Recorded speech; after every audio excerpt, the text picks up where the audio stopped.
नमस्कार। झारखंड में इन दिनों खास तौर पर पठन पाठन की बात की जाए तो अभिभावकों पर अतिरिक्त दबाव झेलना पड़ रहा है, क्योंकि हाल के दिनों में एडमिशन का दौर लगातार जारी है। 2 साल कोरोना काल के बाद अब स्कूलों का दरवाजा अमूमन छात्र छात्राओं के लिए खुल चुका है, चाहे एलकेजी, यूकेजी, नर्सरी या फिर पहला, दूसरा, तीसरा या फिर इससे ऊपर के बच्चों की बात की जाए।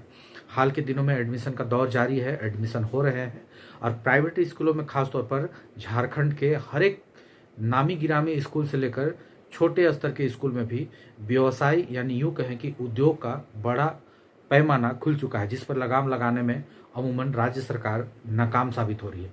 तभी तो स्कूल की तरफ से खास तौर पर कोड वर्ड के तौर पर एक पर्ची दी जाती है और उस पर्ची पे ये कहा जाता है कि फलाने स्कूल से ही जाकर पुस्तकें लें, कॉपी लें। और ये भी कहा जाता है कि ये पर्ची लीजिए, ये आपके ड्रेस के लिए है, यानी ड्रेस कोड और पुस्तक ये दोनों के लिए अलग अलग जगहों से स्कूल प्रबंधक का दबाव बना रहता है कि आप फलाने जगह से जाकर स्कूल ड्रेस लें या फिर बेल्ट लें, बैच लें या फिर आप पुस्तकें लें। यानी कि ये एक तरह का उद्योग है। आपको यहाँ बता दें कि कई एक ऐसे लोग हैं झारखंड में जिनकी बाकायदा इसी तरह की साठगांठ से राजनीति भी चल रही है। हालांकि हम उन लोगों का नाम डिस्क्लोज करना नहीं चाहेंगे, लेकिन आप इशारों में समझ जाएं कि यहाँ स्कूल या फिर अभिभावकों की बात तो होती है कि उन्हें न्याय और हक दिलाया जाए और आवाज़ें भी उठती है, लेकिन बाद में संबंधित स्कूल से संबंधित पैरवीकार या फिर नेता वे पैरवी करने में जुट जाते हैं, अपने रुपये कमाने में जुट जाते हैं। यानी कि यूँ कहें कि जिस तरह से एक बच्चे पे 75% की मार्जिन रखकर हर स्कूल, प्राइवेट सेक्टर की स्कूल काम कर रही है और यह बदस्तूर जारी है। हालांकि अभिभावकों को इस बात का इंतजार था कि जिस तरह से कोरोना काल का दंश राज्यवासियों ने 2 साल झेला है, किसी तरह किसी का जीवन बचा तो किसी का जीवन नहीं बचा। इस बीच कई एक छात्रों का भी स्कूल अमूमन खुल गया। एक एनजीओ के रिकॉर्ड के मुताबिक लगभग 40% बच्चे अब झारखंड में लगभग स्कूल नहीं जा रहे हैं। उसका कारण यह है कि उनकी आर्थिक स्थिति ऐसी खराब हुई कि स्कूल उन्हें जाना अब संभव नहीं है।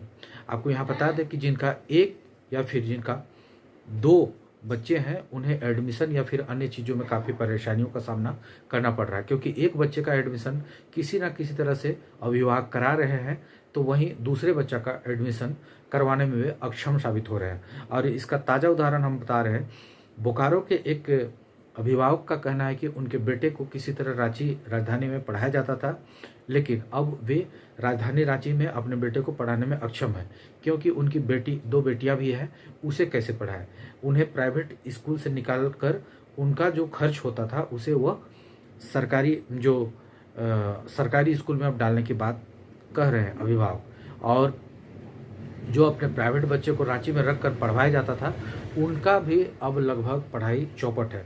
उनका ये कहना है कि 1 साल कोरोना के कारण उनकी आर्थिक स्थिति काफ़ी खराब हुई और बच्चे का स्कूल 1 साल मार खा गया। हालांकि अगले कक्षा में उनका एडमिशन हुआ, लेकिन अब वह पिछले कक्षा में बैठकर अपनी पढ़ाई कर रहे हैं। लेकिन उनकी 2 जो अन्य बेटियां हैं, उनकी स्थिति काफ़ी खराब है और वे अब उन्हें पढ़ाई करवाने में आगे सक्षम नहीं है। हालांकि ये केवल एक परिवार की बात नहीं है, ऐसे लाखों परिवार हैं जो झारखंड में इस तरह का दंश झेल रहे हैं। हमारे द्वारा दी गई जानकारी आपको कैसे लगा, हमारे इस बात पर आप क्या प्रतिक्रिया देते हैं, इस बात को लेकर आप हमारे YouTube चैनल या फिर Facebook चैनल के कमेंट बॉक्स में अपनी प्रतिक्रिया भेजना ना भूलें। फिलहाल के लिए इतना ही। अगली बार फिर इसी मुद्दे को नए तरीके से हम आपके समक्ष कुछ सच्चाई बातों को फिर से रूबरू कराएंगे। तब तक के लिए नमस्कार।